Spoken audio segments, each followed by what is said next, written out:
What if the problem is not your life, but the way you are holding it? Right now, somewhere inside you, there is tension. Maybe it is small, maybe it is loud, maybe it wakes you up at night. You call it responsibility, you call it planning, you call it being careful. But what if it is just fear, wearing a smart disguise? Think about last night. Your body was tired, your eyes were heavy, but your mind would not stop. It kept replaying conversations, it kept predicting problems, it kept asking, what if something goes wrong? And here is the strange part. None of those things were happening. You were safe in your bed. The room was quiet. The future had not arrived. Yet your heart was racing as if danger was already at the door. This is how worry tricks you. It makes imagination feel real. Buddhist wisdom teaches something simple but life-changing. Not every thought deserves your attention. Read that again in your mind. Not every thought deserves your attention. Your mind produces thoughts the way your lungs produce breath. Automatically, constantly, without asking permission. But you do not have to believe every thought just because it appears. If this already feels different to you, pause for a moment. Take one slow breath. And before we go deeper, like and subscribe so you don't miss the next insight that might change the way you see your own mind. Now let's go further. Imagine you are sitting on a park bench. Thoughts are like people walking past you. Some are loud, some are quiet, some try to get your attention, some are negative, some are hopeful, but you are just sitting. You are not required to stand up and follow every single person who walks by. So why do you stand up and follow every thought? When your mind says, you are falling behind, you believe it. When it says something bad is coming, your body tightens. When it says you are not good enough, your energy drops. But here is the truth. A thought is just a sentence in your head. It is not a command. It is not a prophecy. It is not reality. It is just a sentence. Buddhism teaches that suffering does not come from events. It comes from the story you build around those events. An email arrives. That is an event. You think this must be bad news. That is a story. A friend does not reply quickly. That is an event. You think maybe they are upset with me. That is a story. The event is usually small. The story makes it heavy, and worry feeds on those stories. Ask yourself honestly, how many times have you suffered over something that never actually happened? How many nights have you lost sleep over a future that turned out completely different? Worry promises protection. It says, if you think about this long enough, you will be ready. But most of the time, it just steals today's peace. You think you are preparing for tomorrow, but you are sacrificing today. And today is the only place where life is actually happening. Place one hand on your chest right now. Feel your breathing. Notice how your body responds when you think about your biggest current worry. Does your chest tighten? Does your jaw clench? Does your stomach feel heavy? This reaction is happening now, not in the future. Not in the imagined scenario now. Worry lives in the body. It trains your nervous system to stay on alert, always scanning, always preparing, always bracing. But here is something powerful. Your body does not know the difference between a real threat and an imagined one. So every time you replay fear in your mind, your body reacts as if it is happening. That is exhausting. No wonder you feel tired, even when you have not done much physically. You are fighting invisible battles all day. Buddhism offers a different way. Instead of fighting your thoughts, you watch them. Instead of arguing with fear, you observe it. Try this simple practice. Close your eyes for a moment. Wait for the next thought to appear. Don't chase it. Don't stop it. Just notice it. See how it rises, stays for a moment, then changes or fades. You did not force it away. You did not solve it. It moved on its own. This is important. Thoughts come. Thoughts go. You are the awareness behind them. You are not the storm. You are the sky. Storms pass, the sky remains. When you understand this deeply, something shifts. You stop taking every mental voice so seriously. You begin to create space between you and your fear. And in that space, peace starts to grow. Now let's talk about control. You want things to go a certain way. You want people to behave a certain way. You want the future to unfold according to your plan. This is natural, but clinging too tightly creates suffering. Imagine holding sand in your hand.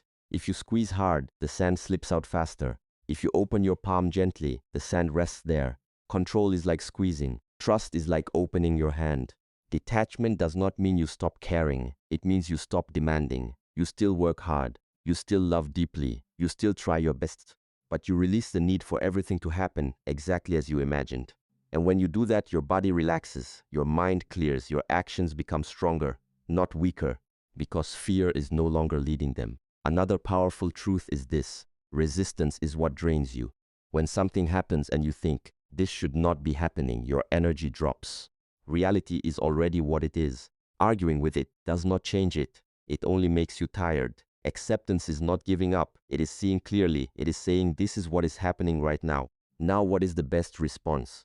From acceptance, smart action becomes possible. From resistance, only frustration grows. Think about a time in your life when something did not go as planned. At first, maybe you were upset, but later you realized it led you somewhere better. Maybe a job you did not get pushed you toward a better opportunity. Maybe a relationship that ended opened space for growth. Life has a timing that your mind cannot always understand. When you rush, you create pressure. When you trust, you create space. And in space, solutions appear. Have you noticed that some of your best ideas came when you stopped trying so hard? Maybe in the shower, maybe during a walk, maybe after a good night's sleep. That is because clarity loves calm. Overthinking blocks natural solutions. When you stir muddy water, it stays cloudy. When you let it sit, it clears. Your mind works the same way. Instead of asking, how do I fix everything right now? Try asking, what happens if I give this space? You might be surprised. Peace is not laziness. Peace is strategy. When you are calm, you see details others miss. When you are calm, you speak with intention. When you are calm, you do not waste energy on drama. Stress makes you reactive. Calm makes you powerful. Look at the strongest people you know. Are they always loud and frantic, or are they steady and grounded? True strength feels stable, not chaotic. And here is something beautiful. When you change your inner state, people respond differently to you. When you are tense, others feel it. When you are calm, others relax around you. Your energy teaches people how to treat you. So ask yourself right now, what if life is not against me? What if life is waiting for me to stop fighting it? Your heart beats without your control. Your wounds heal without your instruction. Your breath flows without your effort. Life already knows how to move. You do not have to manage every second. You only have to show up with awareness. Worry tells you, if you relax, everything will fall apart. But most things in your life are already holding together without your constant anxiety. Try softening just a little, not forever. Just for this moment. Take a slow breath in, longer breath out, feel your shoulders drop, feel your jaw relax. This small shift is not weakness, it is intelligence. You are teaching your nervous system that it is safe to be here, safe in this moment, safe without predicting disaster. And when your body feels safe, your mind begins to quiet. Trust does not mean believing nothing bad will ever happen. It means believing you can handle what happens. Look at your past. You have survived things you once thought would break you. You adapted. You learned. You grew. Why assume you will be helpless next time? Maybe you are stronger than your worry suggests. Maybe the future does not need your fear. Maybe it needs your presence. Real life is not in the rehearsals inside your head. Real life is in this breath, this conversation, this step, this decision. When you stop interfering with constant doubt, life begins to flow more smoothly. Not perfectly, but more naturally. You start acting instead of overthinking, listening instead of assuming, responding instead of reacting. And slowly, something beautiful happens. You feel lighter. Not because problems disappeared, but because you stopped carrying them twice. Once in reality, and once in imagination. So here is a gentle challenge. For the next 24 hours, notice your worries. When one appears, say quietly in your mind, this is just a thought. Do not fight it.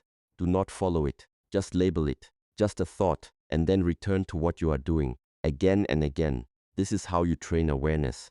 This is how you reduce suffering. This is how you come back to life. You do not need to solve everything today. You do not need to predict every outcome. You do not need to control every detail. You only need to meet this moment fully. Life becomes manageable when you stop trying to manage the imaginary parts. Worry was never your true responsibility. Clarity is, presence is, trust is. So ask yourself now, quietly and honestly, who would I be without constant worry? What could I create with the energy I waste on fear? What changes when I soften instead of tense? Let one worry drop right now, just one. Feel the space it leaves behind. That space is where peace begins. That space is where strength grows. That space is where real life starts. If this message touched something inside you, like and subscribe Buddhism Focus for more video like that.